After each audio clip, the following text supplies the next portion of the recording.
Hello all అందరికీ నమస్కారం. Welcome back to our channel. Dear students, మీరు ప్రిపేర్ అవుతున్నటువంటి ఎగ్జామ్స్లో బయాలజీ సిలబస్లో భాగంగా ఎక్కువ మంది ఆస్పిరెంట్స్ ఏంటంటే అర్థం కానిది క్వశ్చన్స్ తప్పు పెట్టే టాపిక్ ఏదంటే కణజాలాలు అని చెప్పేసి ఒక టాపిక్ అండి. ఓకేనా, కణజాలాలు లేదా టిష్యూస్ అంటాం. ఇది మనకి 9th క్లాస్ ఎన్సీఆర్టీ నుండి ఇచ్చినటువంటి టాపిక్ అండి. ఓకేనా. సో ఈ పీడిఎఫ్ ఏదైతే ఉందో ఈ పీడిఎఫ్ అనేది ఇంగ్లీష్ మీడియంలో డిజైన్ చేయడం జరిగింది. మరి ఇప్పుడు ఎక్స్ప్లెయిన్ చేసేటప్పుడు తెలుగు మీడియం మరియు ఇంగ్లీష్ మీడియం యూస్ చేస్తూ చెప్పడం జరుగుతుంది. ఖచ్చితంగా మీకు తెలుగు మీడియం 100%, అదేవిధంగా ఇంగ్లీష్ మీడియం కూడా 100% కంటెంట్ అనేది మీకు అర్థమయ్యే విధంగా చెప్పే బాధ్యత అనేది నాది. అండ్ దీంతో పాటుగా ఏంటంటే మొదటిసారిగా మన ఛానల్ చూసినట్టయితే సబ్స్క్రైబ్ చేయండి, షేర్ చేయండి, లైక్ చేయండి. అండ్ ఈ కంటెంట్ ఏదైతే ఉందో మీకు ఇది ఎక్కడి నుంచి తీసుకొచ్చాం సార్ అంటే 9th క్లాస్ ఎన్సీఆర్టీ, అదేవిధంగా 10th క్లాస్లోని కొన్ని కాన్సెప్ట్స్, అదేవిధంగా 11th స్టాండర్డ్ ఇంటర్మీడియట్ ఫస్ట్ ఇయర్లో ఉన్నటువంటి కాన్సెప్ట్స్ అంతా ఒక దగ్గర తీసుకొచ్చి ఈ పీపీటీ అనేది రెడీ చేయడం జరిగిందండి. సో ఇక్కడ పీపీటీ పెట్టి చెప్పడానికి గల కారణం ఏంటంటే ఏ ఒక్క పాయింట్ కూడా మిస్ అవ్వద్దు అనే ఉద్దేశంతో ఏంటంటే ప్రతి లైన్ కూడా టెక్స్ట్ బుక్స్లోని ప్రతి లైన్ కూడా ఇలా మీకు పీపీటీ రూపంలో కేవలం ఒక చాప్టర్ మాత్రమే 30 పేజెస్ దాకా మనకి పీపీటీ అనేది రావడం జరిగింది. మరి ఈ పిక్చర్స్ అన్నీ కూడా మనం ఇన్సర్ట్ చేసేసరికి చాలా ఎక్కువ హార్డ్ వర్క్ అనేది ఉంటుంది. సో ఇది కూడా మీకు ఫ్రీ ఆఫ్ కాస్ట్తో మన యూట్యూబ్ ఛానల్లో ఇది ఇవ్వడం జరుగుతుంది. కాబట్టి దయచేసి మొదటిసారి మన ఛానల్ చూసినట్టయితే కనుక లైక్ చేయండి, షేర్ చేయండి, సబ్స్క్రైబ్ చేయండి. ఓకేనా. సో ఈ పీపీటీ ఏదైతే ఉందో ప్రతిదీ కూడా పిక్చర్స్తో ఇవ్వండి. ఇవన్నీ కూడా మన 9th క్లాస్ ఎన్సీఆర్టీ టెక్స్ట్ బుక్లో ఇవ్వడం జరుగుతుంది. సో ఇలా ఒక చాప్టర్ కేవలం 31 పేజెస్ ఒక చాప్టర్ ఇన్ని రావడం అనేది చాలా ఎక్కువ వర్క్ అనేది చేయాల్సి వచ్చింది దీనికోసం. సో దీనికి మీ సపోర్ట్ అనేది నాకు కావాలి. మీ సపోర్ట్ ఏంటంటే లైక్ చేయండి, వీలైనంత వరకు మీకు గ్రూప్స్ ఏమైనా ఉంటే కనుక వాటిలో షేర్ చేయండి. ఓకేనా, రైట్. థ్యాంక్స్ నాకు ఇంత సపోర్ట్ ఇచ్చినటువంటి ఆస్పిరెంట్స్ అందరికీ కూడా. సో మీ యొక్క సపోర్ట్తోనే ఈ కష్టం అంతా కూడా నాకు కూడా ఫైనాన్షియల్గా సపోర్ట్ అనేది ఉండాలి కదండి. సో ఈ పీపీటీస్ అని నేను చేసినా కాదు, ప్రొఫెషనల్గా ఎవరైతే యూట్యూబ్ కోసం వర్క్స్ చేస్తారో వాళ్ళ చేత చేయించడం అనమాట. సో దీనికి మీ సైడ్ నుంచి కావాల్సిన సపోర్ట్ ఏంటి, జస్ట్ ఒక లైక్, అదేవిధంగా షేర్ చేయండి, సబ్స్క్రైబ్ చేయండి. ఓకేనా, రైట్. లేట్ చేయకుండా మనం కంటెంట్ స్టార్ట్ చేద్దాము. ఓకేనా, రైట్. సో టిష్యూ అంటున్నామండి. టిష్యూ అనే దాన్ని మనం తెలుగులో ఏమని పిలుస్తామంటే కణజాలం అని చెప్పి పిలుస్తాం. కణజాలం. సార్ కణజాలం అంటే ఏంటి సార్? ఇగోండి ఇక్కడ డయాగ్రామ్ చూడండి. ఇదొక కణం, ఇదొక కణం, ఇదొక కణం, ఇదొక కణం. ఇలా ఇక్కడ ఏంటంటే డిఫరెంట్ టైప్స్ ఆఫ్ సెల్స్ ఉన్నాయి. అంటే వేరు నెంబర్ ఆఫ్ సెల్స్ అనేవి ఇక్కడ ఉన్నాయి. మీరు ఒక విషయాన్ని గుర్తుపెట్టుకోవాలి, గ్రూప్ ఆఫ్ సెల్స్. ఓకేనా, గ్రూప్ ఆఫ్ సెల్స్ అంటే తెలుగులో కణాల సముదాయం అని చెప్పి మనం అనుకుందాం. ఏమనుకుందామండి? కణాల సముదాయం. కణాల యొక్క సముదాయం ఏదైతే ఉందో దాన్నే మనం ఏమని పిలుస్తాం అంటే కణజాలం అని చెప్పి మనం పిలవడం జరుగుతుంది. కణజాలం అంటే ఇంగ్లీష్లో మనం టిష్యూ అని చెప్పి పిలవడం జరుగుతుందండి. మరి ఈ కణజాలం అని చెప్పన్నాం కదా. సో మన శరీరంలో, అదేవిధంగా మొక్కల్లో, అదేవిధంగా వివిధ రకాల జీవుల్లో ఏంటంటే సాధారణంగా ఈ కణజాలం లేదా టిష్యూస్ అనేవి కనబడుతూ ఉంటాయి అన్నమాట. అయితే దీనికి సంబంధించి చూడండి ఇక్కడ. The term tissue was coined by N Grew అని చెప్పేసి మనకి ఇవ్వడం జరిగిందండి. ఒకసారి మీరు కేర్ఫుల్గా గమనించండి. చూడండి, the term tissue was coined by N Grew. ఇక్కడ మీరు తెలుసుకోవాల్సింది ఏంటంటే కణజాలం. ఒక టిష్యూ అంటే ఏంటంటే కణజాలం. ఓకేనా, టిష్యూ అంటే కణజాలం అని పిలుస్తున్నటువంటి ఈ పదం ఏదైతే ఉందో ఈ పదాన్ని ప్రతిపాదించిన శాస్త్రవేత్త ఎవరంటే నైమన్ గ్రూ అని చెప్పేసి చెప్తారు. ఏమని చెప్తారండి? నైమన్ గ్రూ. ఇక్కడ ఏమన్నాడు చూడండి. It is defined as group of cells that are structurally similar, constitute together to perform a particular function. Sir ఇక్కడ జాగ్రత్త చూడండి. It is defined as group of cells. కణజాలం లేదా టిష్యూ అంటే గ్రూప్ ఆఫ్ సెల్స్ అని చెప్తున్నారు. అదేవిధంగా స్ట్రక్చరల్లీ సిమిలర్, చాలా ఇంపార్టెంట్. కణజాలంలో ఉన్నటువంటి కణాలు ఏంటంటే నిర్మాణాత్మకంగా అన్నీ కూడా సమానంగా ఉంటాయి. చాలా ఇంపార్టెంట్. స్ట్రక్చరల్గా అన్నీ కూడా సమానంగా ఉంటాయి. అదేవిధంగా కాన్స్టిట్యూట్ టుగెదర్, అన్నీ కలిపి ఉంటాయి అన్నమాట. దేనికి? ఒక పర్టికులర్ ఫంక్షన్, ఒక ప్రత్యేకమైనటువంటి, గుర్తుపెట్టుకోండి, ఒక ప్రత్యేకమైనటువంటి విధులను నిర్వర్తించడానికి కణాలన్నీ కూడా ఒకే నిర్మాణాన్ని కలిగి ఉంటాయి అని చెప్తున్నాడు. ఉదాహరణ మరి కణజాలానికి, ఓకేనా, టిష్యూకి ఉదాహరణ బ్లడ్ కూడా ఒక టిష్యూ. బ్లడ్ అంటే రక్తం. రక్తం అనేది ఏంటి? సంయోజక కణజాలం. మీ అందరికీ తెలిసిందే. సంయోజక కణజాలం అంటే కనెక్టివ్ టిష్యూ. తర్వాత ఏంటి? ఫ్లోయం. ఫ్లోయం అంటే ఏంటండి? ఫ్లోయం పోషక కణజాలం అని చెప్పి పిలుస్తారు. పోషక కణజాలం మొక్కల్లో ఆహారం రవాణా చేయడానికి ఉపయోగపడుతుంది. తర్వాత మజిల్ కండరం. ఇవన్నీ కూడా టిష్యూస్ కింద మనం పరిగణిస్తాం అన్నమాట. ఓకేనా? రైట్, గుర్తుపెట్టుకోండి. నెక్స్ట్ దీనికి సంబంధించి ఇంకేంటి సార్ అంటే చూడండి, branch of biology which deals with the study of tissues. ఇక్కడ గుర్తుపెట్టుకోవాల్సింది study of tissues is known as histology. ఇది ఇంపార్టెంట్ బిట్ సార్. కణజాలాల గురించి అధ్యయనం చేయడాన్ని, ఓకేనా, కణజాలాల గురించి అధ్యయనం చేయడాన్ని ఏమంటారంటే హిస్టాలజీ అంటారు. ఏమంటారండి? ఇక్కడ ఇంగ్లీష్లో ఉంది కదా హిస్టాలజీ. సో తెలుగులో హిస్టాలజీ అంటారు. హిస్టాలజీ అంటే ఏంటి? కణజాలాల గురించి అధ్యయనం చేయడం. Right. Next, tissues are broadly categorised into different types based on organism they belong to and then depending upon the nature and function they perform. Sir ఇక్కడ ఏమంటాడంటే కణజాలాలనే రకరకాలుగా వర్గీకరిస్తారు. దేన్ని ఆధారం చేసుకొని అవి ఏ జీవికి చెందుతాయి, అదేవిధంగా డిపెండింగ్ అపాన్ ద నేచర్, వాటి యొక్క తత్వం బట్టి, అవి చేసే పనిని బట్టి ఏంటంటే ఈ కణజాలాలు అనేవి టిష్యూస్ ఏవైతే ఉన్నాయో వీటిని వేరు గ్రూప్స్గా సపరేట్ చేస్తారంట. ఓకేనా? సో ఇక్కడ ఈ స్లైడ్లో మీకు ఏం అర్థం కావాలి? కణజాలం అనే పదాన్ని ఇచ్చిన వారు ఎవరు? నైమన్ గ్రూ అని అర్థం కావాలి. కణజాలం అంటే గ్రూప్ ఆఫ్ సెల్స్ అని తెలియాలి. అయితే గ్రూప్ ఆఫ్ సెల్స్ కణాల సముదాయం రైట్, కానీ అవి ఏంటి? స్ట్రక్చరల్లీ నిర్మాణాత్మక ఒకలా ఉండాలి, అదేవిధంగా స్ట్రక్చరల్ సిమిలర్గా ఉండాలి, అన్నీ కలిపి పనిచేయాలి. అదే ఫంక్షన్ పర్టికులర్ ఫంక్షన్ ఒక ప్రత్యేక విధిని చేస్తే కనుక దాన్నే కణజాలం అంటారు. సార్ ఇక్కడ కణజాలం లేదా టిష్యూ యొక్క ప్రాపర్టీ ఏంటి అంటే మీకు అర్థం కావాల్సింది ఏంటి? టిష్యూ యొక్క ప్రాపర్టీ ఏంటి? సేమ్ టైప్ ఆఫ్ సెల్స్, ఒకే రకానికి చెందినటువంటి కణాలు ఉండాలి. అదేవిధంగా ఈ వర్క్ ఏవైతే ఏంటంటే ఈ వర్క్ అనేది పెర్ఫామ్ చేయాలి. ఆ ఏ వర్క్ పర్టికులర్ ఫంక్షన్ ఒక ప్రత్యేకమైనటువంటి విధులను నిర్వర్తిస్తే కనుక దాన్ని టిష్యూ అంటారు. ఎగ్జాంపుల్ బ్లడ్, ఇక్కడ ఉన్న ఫ్లోయం పోషక కణజాలం, మజిల్ అంటే కండరం. ఇవన్నీ కూడా దేనికి ఎగ్జాంపుల్? టిష్యూకి ఎగ్జాంపుల్ అనమాట. ఓకేనా? నెక్స్ట్ ఏంటి చూద్దామా? నెక్స్ట్ ఇలాంటి టిష్యూస్ ఇలాంటి టిష్యూస్ ఉన్నాయో ఈ టిష్యూస్ని మనం రకరకాలుగా వర్గీకరిస్తాం అనమాట. ఓకేనా? రకరకాలుగా వర్గీకరిస్తాం. అయితే అవి ఏంటి సార్? మనకి ఇక్కడ జాగ్రత్తగా ఉంటే కణజాలాల్లో మనకి కొన్ని రకాల్లో భాగంగా తీసుకుంటే ఒకటేది ప్లాంట్ టిష్యూ అంటే ఏంటంటే వృక్ష కణజాలం అని చెప్పి పిలుస్తారు. ఏమని పిలుస్తారమ్మా? వృక్ష కణజాలం.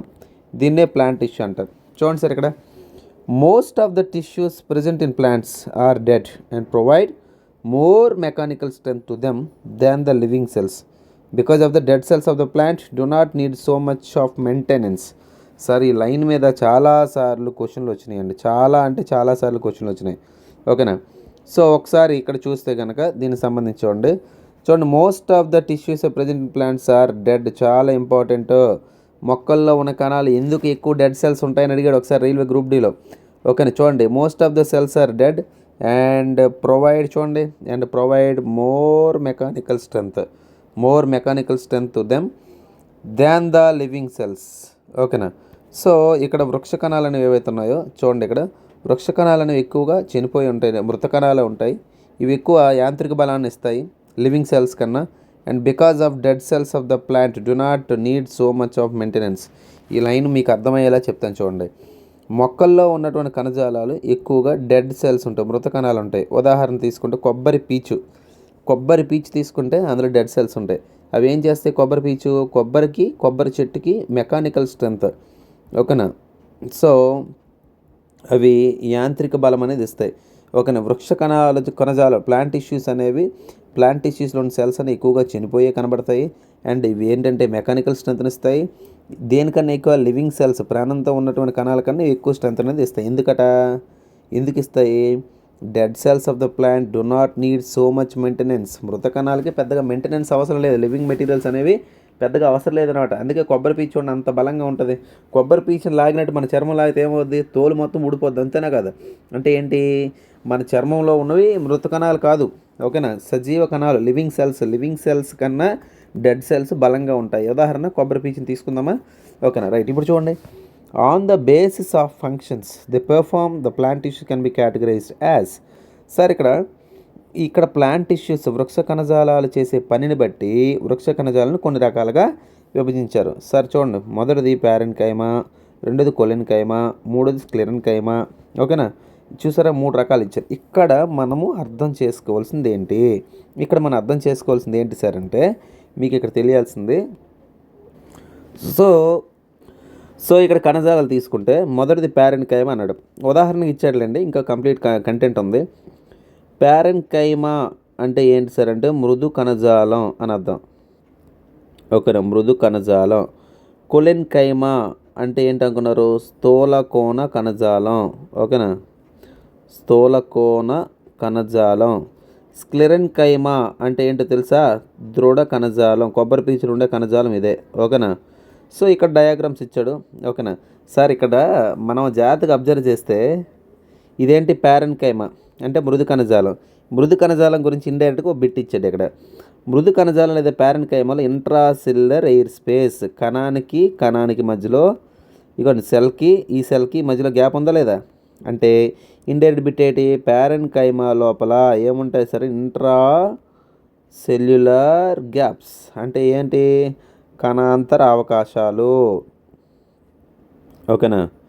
కణాంతర అవకాశాలు అనేటివి ఎక్కువ ఉంటాయి అందులోని ప్యారెన్కైమాలో. ఓకేనా? ఇది మీరు అర్థం చేసుకోండి. అదేవిధంగా మనకి ఇక్కడికి వచ్చేసరికి ఇదే ప్యారెన్కైమా. ఇగోండి ఇటువైపు ఉన్న డయాగ్రామ్స్ అన్నీ ప్యారెన్కైమా, ఇవన్నీ కొలెన్కైమా, ఇవన్నీ స్క్లెరెన్కైమా, దృఢ కణజాలం. మీకు ఇక్కడ ఈ డయాగ్రామ్ బట్టి బిట్స్ ఏమైనా చెప్పొచ్చా? ఇక్కడ ఏమైనా చెప్పొచ్చా అంటే మనం ఏం చెప్తాం? ప్యారెన్కైమాలోని ఒక ఇంట్రాసెల్యులర్ గ్యాప్స్ అనేవి కణాంతర అవకాశాలు ఎక్కువ ఉంటాయని అర్థం చేసుకోండి. ఓకే, ఇది కటింగ్ మైక్రోస్కోప్లో పెడితే ఇలా కనబడతా ఉందన్నమాట. అర్థమైందా? రైట్, నెక్స్ట్ చూద్దామా? దీని తర్వాత ఏంటి చూద్దామా? చూడండి, టైప్స్ ఆఫ్ ప్లాంట్ టిష్యూస్ అన్నాడు. టైప్స్ ఆఫ్ ప్లాంట్ టిష్యూస్ అంటే వృక్ష కణజాలాలు రకాలు. ఓకేనా? టైప్స్ ఆఫ్ ప్లాంట్ టిష్యూస్ అంటే వృక్ష కణజాలాలు, వీటి యొక్క రకాలు. మీరు చాలా జాగ్రత్తగా అర్థం చేసుకోవాలి ఇక్కడ. సార్ వృక్ష కణజాలాలు ఇగోండి రకాలు అన్నాడు. ఒకటి పర్మనెంట్ టిష్యూ, రెండోది మెరిస్టెమెటిక్ టిష్యూ. ఓకేనా? ఇక్కడ ఒకటోది ఏంటంటే పర్మనెంట్ టిష్యూ అంటే పర్మనెంట్ టిష్యూ అంటే శాశ్వత కణజాలాలు అని అంటారు. ఓకేనా? శాశ్వత కణజాలాలు. మెరిస్టెమెటిక్ టిష్యూస్ అంటే ఏంటి తెలుసా? విభాజ్య కణజాలాలు. ఓకేనా? విభాజ్య కణజాలాలు. ఓకేనా? విభాజ్య కణజాలాలు. మొదటిది ఏంటి? శాశ్వత కణజాలాలు. రెండోది ఏంటి? విభాజ్య కణజాలాలు. ఓకేనా? ఇప్పుడు శాశ్వత కణజాలాల్లో 2 రకాలు ఉన్నాయి. ఒకటేంటి? సింపుల్ పర్మనెంట్ టిష్యూ అంటే ఏంటి అనుకున్నారు? ఓకేనా? సరళ శాశ్వత కణజాలం అని చెప్పి మొదటి రకం. రెండోది ఏంటి? కాంప్లెక్స్ పర్మనెంట్ అన్నాడు. అంటే ఏంటి అనుకున్నారు? ఓకేనా? సంక్లిష్ట శాశ్వత కణజాలం. సంక్లిష్ట శాశ్వత కణజాలం. ఓకేనా? ఇప్పుడు నీకు ఏం అర్థం కావాలి? ప్లాంట్ టిష్యూస్ 2 రకాలు. ఒకటోది పర్మనెంట్, రెండోది మెరిస్టెమెటిక్. పర్మనెంట్ అంటే శాశ్వత కణజాలాలు, మెరిస్టెమెటిక్ అంటే విభాజ్య కణజాలాలు. ఇక్కడ దాకా అర్థమైంది కదా? ఇప్పుడు సింపుల్ పర్మనెంట్ అనేసరికి ఇందులో ప్లాంట్ టిష్యూస్ పర్మనెంట్ టిష్యూస్ 2 రకాలు. ఒకటి సింపుల్ పర్మనెంట్ అంటే సరళ శాశ్వత కణజాలం. రెండోది ఏంటి? సంక్లిష్ట శాశ్వత కణజాలం అంటే కాంప్లెక్స్ పర్మనెంట్ టిష్యూ. ఇప్పుడు మన సింపుల్ పర్మనెంట్లో రకాలు చూద్దాం. సింపుల్ పర్మనెంట్లో ఎవరు ఉన్నారు? ప్యారెన్కైమా అంటే ఏంటమ్మా? ప్యారెన్కైమా అంటే మృదు కణజాలం అని చెప్పి పిలుస్తారు. రెండోది కొలెన్కైమా అన్నాడు. కొలెన్కైమా అంటే ఏంటంటే స్థూలకోణ కణజాలం. రెండోది ఏంటన్నా? స్థూలకోణ కణజాలం. సో మూడోది ఏంటి? దృఢ కణజాలం అని చెప్పాను. మూడోది ఏంటంటే దృఢ కణజాలం అని చెప్పి పిలిచాం. దీంతోపాటు మరొకడు ఉంటాడండి, వాడెవడంటే ఏరెన్కైమా అని చెప్పి పిలుస్తారు. ఏదండి? ఏరెన్కైమా అంటే తెలుగులో వాయుగత కణజాలం అని చెప్పి పిలుస్తారు. ఏమని పిలుస్తారండి? వాయుగత కణజాలం అంటారు. ఓకేనా? ఇవన్నీ సింపుల్ పర్మనెంట్ ఎన్ని రకాలు? 4 రకాలు. ఒకటోది మృదు కణజాలం అంటే ప్యారెన్కైమా, రెండోది కొలెన్కైమా అంటే స్థూలకోణ కణజాలం, మూడోది దృఢ కణజాలం, నాలుగోది వాయుగత కణజాలం. 4 రకాలు అయిపోయాయి కదా? నెక్స్ట్ ఇవ్వండి కాంప్లెక్స్ పర్మనెంట్ టిష్యూ అన్నాడు. ఓకేనా? కాంప్లెక్స్ పర్మనెంట్ టిష్యూకి వచ్చేసరికి అంటే సంక్లిష్ట శాశ్వతకు వచ్చేసరికి ఒకటో జైలం అంటే ఏంటమ్మా? దారువు. ఓకేనా? వీటి గురించి ఒకటి మాట్లాడదామండి. ఇక్కడ రెండోది ఏంటి? ఫ్లోయం అంటే ఏంటి? పోషక కణజాలం అని చెప్తారు. ఏం చెప్తారమ్మా? పోషక కణజాలం అంటారు. ఓకేనా? ఇప్పుడు జైలంలో 4 రకాల కణాలు ఉన్నాయి. ఒకటోది ట్రెకిడ్స్ అని, రెండోది వెజల్స్ అని, మూడోది జైలం ప్యారెన్కైమా అని, నాలుగో జైలం ఫైబర్స్ అని. ఇవి నీకు ఈ కంటెంట్ లోపలికి వెళ్ళేసరికి మొత్తం చెప్తానండి ఎలాగో. ఓకే, నెక్స్ట్ చూడండి, సీవ్ ట్యూబ్స్ చాలని నాళాలు అంటారు, కంపానియన్ సెల్స్ సహాయక కణాలు అంటారు, ఫ్లోయం ప్యారెన్కైమ, ఫ్లోయం ఫైబర్స్ ఇవన్నీ కణాలండి. మీ కంటెంట్ అంటే పాఠం ఇంకా డెప్త్లోకి వెళ్ళేసరికి ఇవన్నిటి గురించి మనం మాట్లాడతాం. ఓకేనా, ఇది గుర్తుపెట్టుకోండి అమ్మా. Okay right. నెక్స్ట్ చూడండి, ఇప్పుడు మనం చూడండి ఇక్కడ ఫస్ట్ వృక్ష కణజాలాల్లోనే వృక్ష కణజాలాల్లోనే మెరిస్టమేటిక్ టిష్యూ అన్న గుర్తుందా, అంటే విభాజ్య కణజాలం. దీని గురించి ఇప్పుడు మనం డిస్కస్ చేద్దాం. ఇక్కడ దాకా మీకు అర్థమయ్యే ఉంటుంది. ఓకేనా, ఇక్కడ దాకా మీకు అర్థమయ్యే ఉంటుంది. ఇక మెరిస్టమేటిక్ టిష్యూ మళ్ళీ 3 రకాలు అన్నాడు. ఒకటిది ఏంటి, అగ్ర విభాజ్య కణజాలం. నేను అర్థమయ్యేటట్టు చెప్తాను, కంగారు పడకండి. రెండోది ఇంటర్ క్యాలరీ మెరిస్టమ్ అంటే మధ్యస్థ విభాజ్య కణజాలం. ఓకేనా, మధ్యస్థ విభాజ్య కణజాలం. మూడోది ఏంటి, లాటరల్ మెరిస్టమ్ అంటే ఏంటి, పార్శ్వ విభాజ్య కణజాలం. తెలుగు మీడియం వరకు అర్థమయ్యే ఉంటుంది. ఓకేనా, ఇంతకన్నా తెలుగులో నేను ఇంకా చెప్పలేను, సో దయచేసి ట్రై టు అండర్స్టాండ్. ఓకేనా, సో పార్శ్వ విభాజ్య కణజాలం. ఇప్పుడు మీకు మొత్తానికి ఇది ఎవరో తెలిసింది. ఇప్పుడు వీడి గురించి మాట్లాడుకుందాం. ఎవడు, మెరిస్టమేటిక్ టిష్యూ అంటే ఏంటి, విభాజ్య కణజాలం.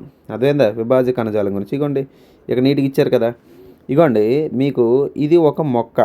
ఈ మొక్కలో ఇగోండి పైన అగ్ర విభాజ్య కణజాలం ఉంది. ఓకేనా, ఎపికల్ మెరిస్టమేటిక్ టిష్యూ అంటే అగ్ర విభాజ్య కణజాలం. రెండోది ఇంటర్ క్యాలరీ అంటే ఏమన్నా నేను, మధ్యస్థ విభాజ్య కణజాలం. మూడోది ఏంటి, లాటరల్ మెరిస్టమేటిక్ టిష్యూ అంటే ఏంటి, పార్శ్వపు విభాజ్య కణజాలం. ఇలా ఇచ్చాడు కదా. ఎన్ని రకాలు, 3 రకాలు. ఇది ఒక స్టెమ్, ఒక కాండం, అందులోని ఇవి అనమాట. సో మెరిస్టమేటిక్ సెల్స్ నీకేం చెప్పాను, టిష్యూ అంటే ఏమని చెప్పానమ్మా, గ్రూప్ ఆఫ్ సెల్స్ అన్నాను కదా. టిష్యూ అంటే ఏమన్నాను, గ్రూప్ ఆఫ్ సెల్స్ అంటే కణాల సముదాయం లేదా కణాల సమూహం. ఇగోండి గ్రూప్ ఆఫ్ సెల్స్ మైక్రోస్కోప్లో చూస్తే ఇలా కనబడతా ఉన్నాయి. ఓకేనా రైట్. సో ఇవి పిక్చర్స్. ఇప్పుడు మెరిస్టమేటిక్ టిష్యూ గురించి మాట్లాడుకుందాం. చూడండి, మెరిస్టమేటిక్ టిష్యూ అంటే ఏంటి, తెలుగులో ఏమంటారు, విభాజ్య కణజాలం. తెలుగు మీడియం వారు తెలుగులో వినండి, ఇంగ్లీష్ మీడియం వారు ఇంగ్లీష్లో వినండి, దట్స్ ఇట్. ఓకేనా, విభాజ్య కణజాలం. చూడండి sir, it includes group of cells which remain continuous state of cell division or retain their power of cell division. They actively divide throughout the life, hence called dividing tissues. ఇక్కడ మీరు అర్థం చేసుకోవాల్సింది ఏంటి sir, విభాజ్య కణజాలం అనేది meristematic టిష్యూకి ఉన్నటువంటి character ఏంటంటే ఎప్పుడు డివైడ్ అవుతూనే ఉంటాయి. ఎప్పుడు కూడా సెల్ డివిజన్ అంటే ఏంటి, ఒక సెల్ 2 సెల్లు, 2 సెల్ 4 సెల్ ఇలా విడిపోతూనే ఉంటాయి. ఎప్పుడు కణ విభజన జరుగుతూనే ఉంటాయి అన్నమాట. ఓకేనా, లైఫ్ మొత్తం, ప్లాంట్ లైఫ్ మొత్తం కూడా meristematic cells continuous cell divide అవుతూనే ఉంటాయి. అందుకే వీటిలో ఏమంటారు, డివైడింగ్ టిష్యూ. సో కాబట్టి ఇప్పుడు డివిజన్ కణ విభజన జరుగుతూ ఉంటాయి కాబట్టి విభాజ్య కణజాలం అంటారు. ఓకేనా, గుర్తుపెట్టుకో. Next, the meristematic tissues divide to form new cells which differentiate to give rise to permanent tissues. This process is called differentiation. Sir definition అడిగాడండి చాలాసార్లు. డెఫినేషన్ ఒకసారి చూద్దామా.